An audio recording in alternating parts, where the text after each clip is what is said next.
Hi, I'm Lee Milan, and in this video we're going to look at Reverb and Convolution Reverb within Ableton Live. So first, what is reverb?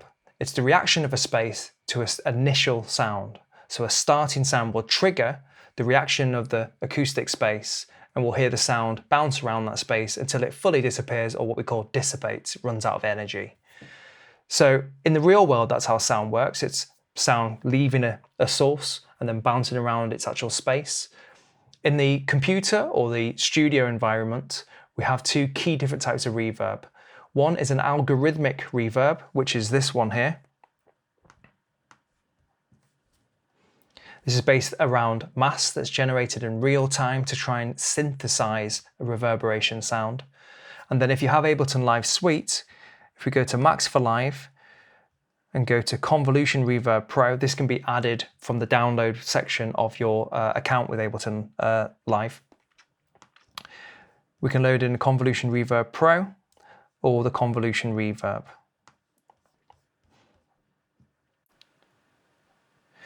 So the key difference here is this reverberation is algorithmic. Remember, it's synthesized reverberation.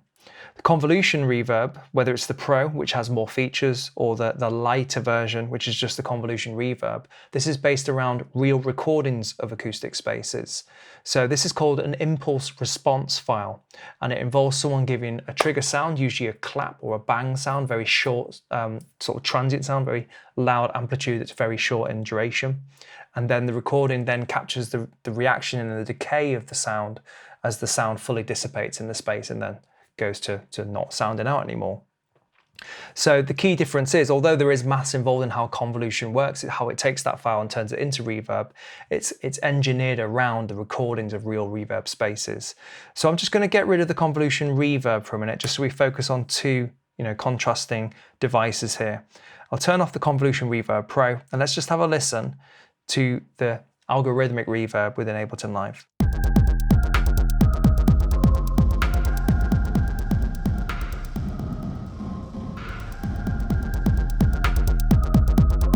And now let's try that with the Convolution Reverb Pro.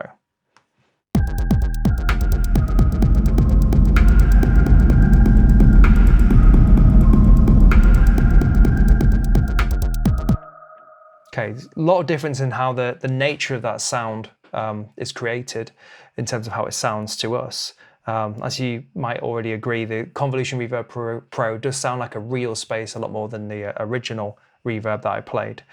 But there's no right or wrong here. So especially if we're dealing with the electronic realm of music making, synthetic reverb is actually quite commonplace, and it's something we've become accustomed to since the beginning of the 80s, when digital hardware was being used predominantly in the studios and being experimented with.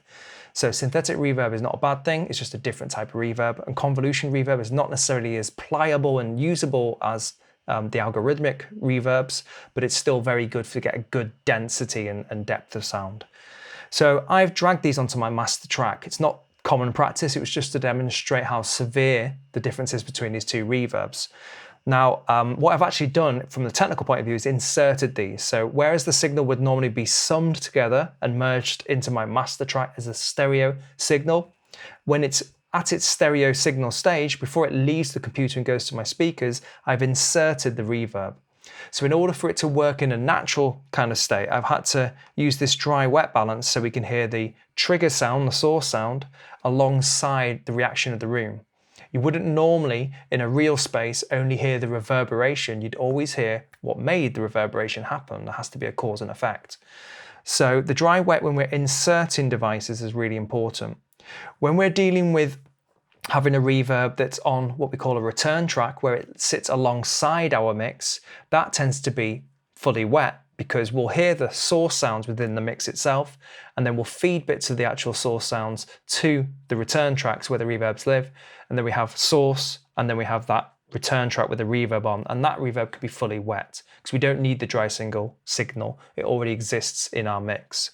So I'll show you a couple of contexts how we can apply either insert processing or auxiliary processing alongside our mix. So I'm just going to get that reverb, I'm going to drag that over to the side stick on my drum kit here. So my drum rack here, drag it onto the individual sound, so not the whole kit, just that sound. And then let's just see how that sounds. I'm going to solo the kit out so we can hear this more clearly.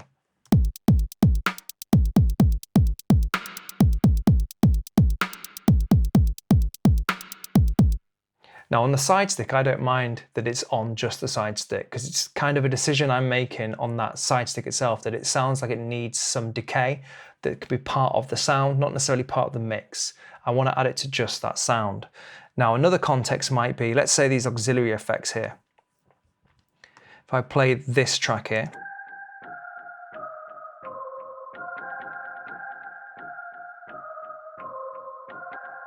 now by default when you work with Ableton Live, you'll start with a reverb available as a return track, so that lives alongside your mix, and then you have a delay that also can live alongside your mix too. I'm actually going to delete the delay, I don't want that. I just want reverbs for this, this demonstration. So I'm just going to make sure I've just got one reverb on there. And I'm going to set up a kind of a typical example here. I want to have a couple of reverbs to the side of my mix that I can feed different parts of my mix to, and then we'll hear that reverb alongside our sort of source sounds within our mix and eventually get them put together and summed at the master track. So I'm going to go for a drum type of sound here. This is kind of a typical approach for people when they want to have a general template for doing mixing of their work. So drums room here. So if you think about what a drum room might be, it's a kind of smallish space. It has a big early reflection, so the sound bounces back quite quickly and quite prominently to our ears, but the later reflections are not quite as sort of amplified. They die out quite quickly. So a drum room is good for creating a sense of close and small space. It gives us size, but it doesn't give us like a washy delay or decay that happens and sort of potentially smears the next sounds come in and so on. So I'm going to call that my drum verb.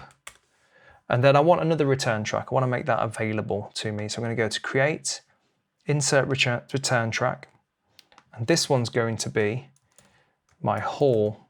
So this is my sense of space. So this is typically used on things like vocals, maybe some aspects of like tom drums on a drum kit. I'm talking traditional mixing at this stage. So I'll go for a concert hall and I'll load that into that return track here. So remember, we're not doing anything with these yet. They're just living alongside our mixing environment here. So we have our return tracks and then our mixing environment. And then I'm going to add one more return track. And this one is going to host a bit more of a special effect reverb. So let me just go to the special section. 60-second reverb sounds interesting, so I'll just drag that over to that return track as well. So I did mention that all of these need to be fully wet, so this one isn't by default, so I'm just going to set that over to wet there. And let's have a look at how we feed these. So as long as I've got the send and return show hide buttons revealed here, I'll be able to see how I can send a copy of this auxiliary effects track to any of these three destinations. So I'm not rerouting it. This track is still going to go through to my main mix, but I'm sending a copy of it through to the reverb. So let's try the whole reverb first on auxiliary effects. So send B.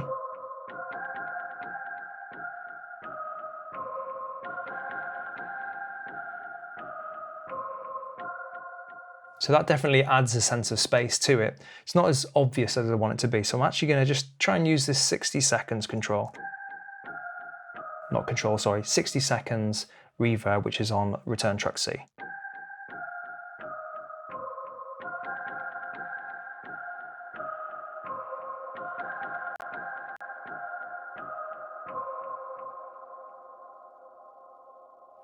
So you can hear it still decaying there. Now, you might want that, or you might just want the character of that preset. So let's have a quick look at changing a setting on there. So I'm going to go to 60 seconds here, the reverb.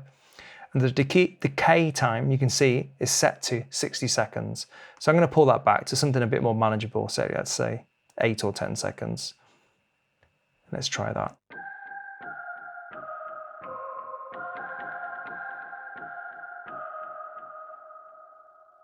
Okay, so that once that stops playing in the song, it'll still decay for quite a while, but nothing too, outrageous, should we say, 60 seconds. So that's some treatments for this part of the mix. Let's have a listen to it.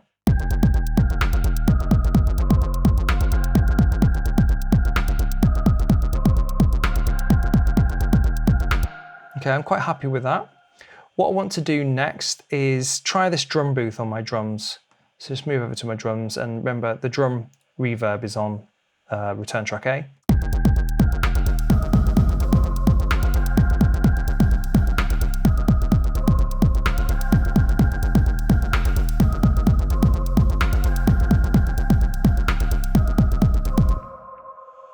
Okay, so I like the sound of it. It's quite bright though. As soon as I get it to the point where I think it's adding a sense of space, it's also making it a very bright drum sound. So let's go over to the drum reverb and have a look at what we have here. So I can use a high cut or a low cut and change the signal before it enters the reverberation, which will change how the reverberation responds to the signal. Or I can let the reverb still do what it's doing right now, but kind of use this some later reflection EQ work, which will mean that certain frequencies will die out quicker than others. So I'm going to turn this into a bit of a darker reverb. That's the term that's commonly used for reverbs that are not so bright in character, or at least very quickly descend into just the lower frequencies as they decay. So this is my diffusion network. This is another sort of name for the later reflection section. After that initial early reflections, what's happening after the sound, well, while the sound decays.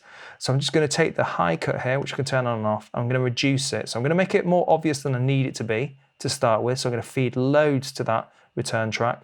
And then I'm going to tailor the EQ to sound right to my ears.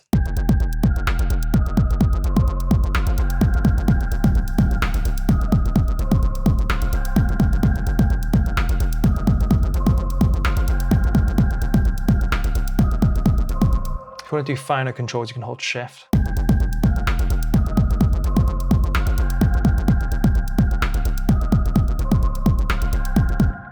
Okay, I'm happy with that for now.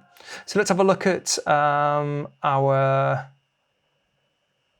next part of the song section.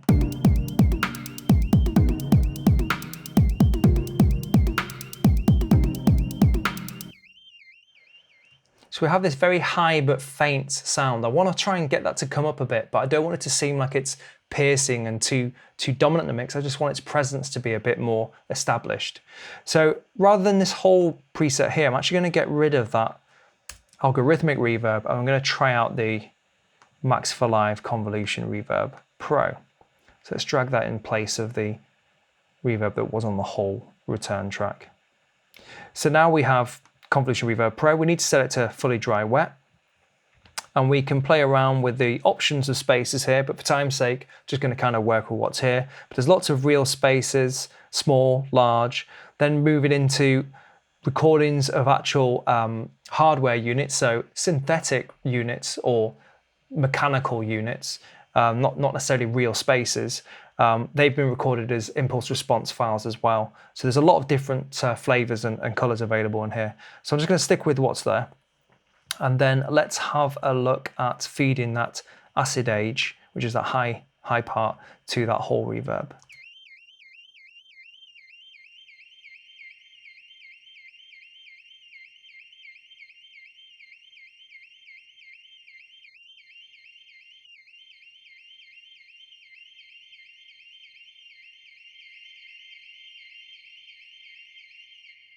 So I'm just playing with the gain control there in terms of the level of the actual reverb within the device itself, just to get a bit more sort of presence out of the signal.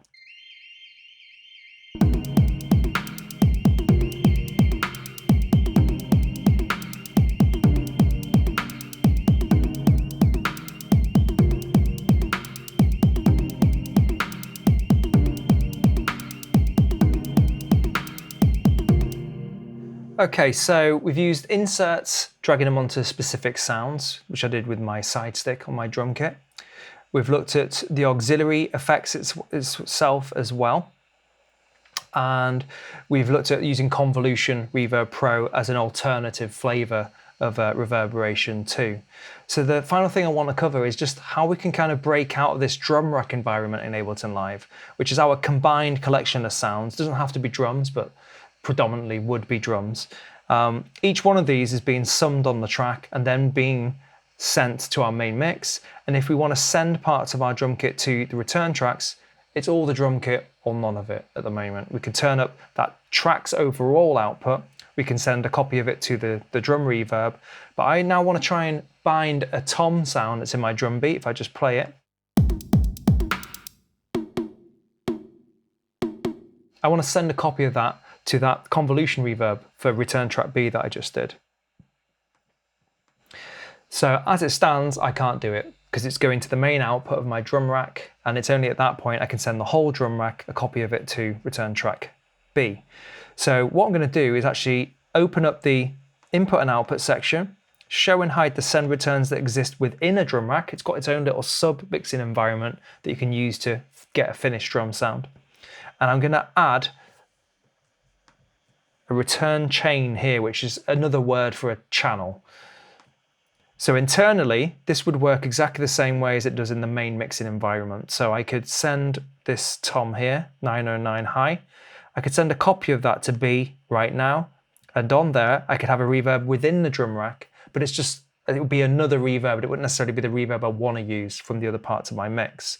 So rather than doing that, what I'm going to do is just take, because I've got the in and output section available here, I'm going to route the actual output of that return track within a drum rack to the return track that's actually in my mixing environment. So haul track in, and then now as I increase this, you should see a copy of that tom go into return track B.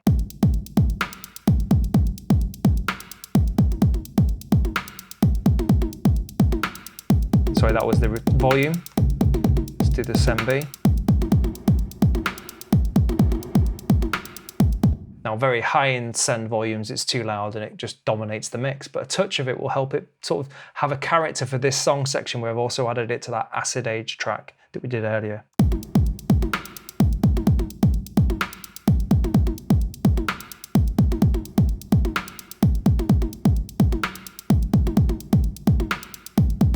Okay, so finally, I just want to kind of cover the EQ section of the Convolution Pro as well.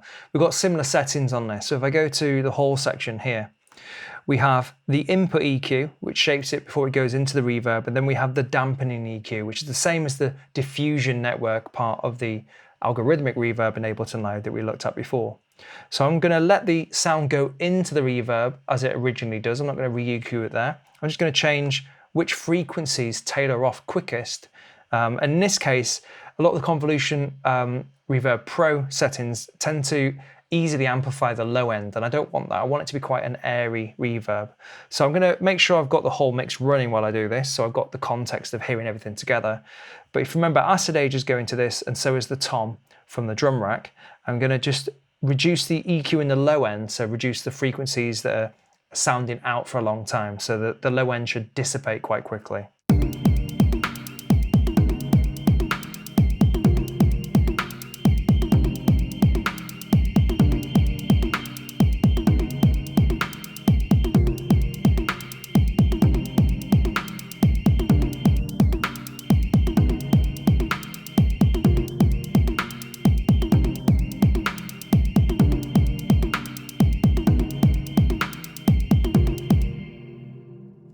Okay, so we've looked at Ableton Live's algorithmic reverb and Ableton Live Suite's Max for Live Convolution Reverb Pro, which is our convolution-based reverb based on real recordings and spaces.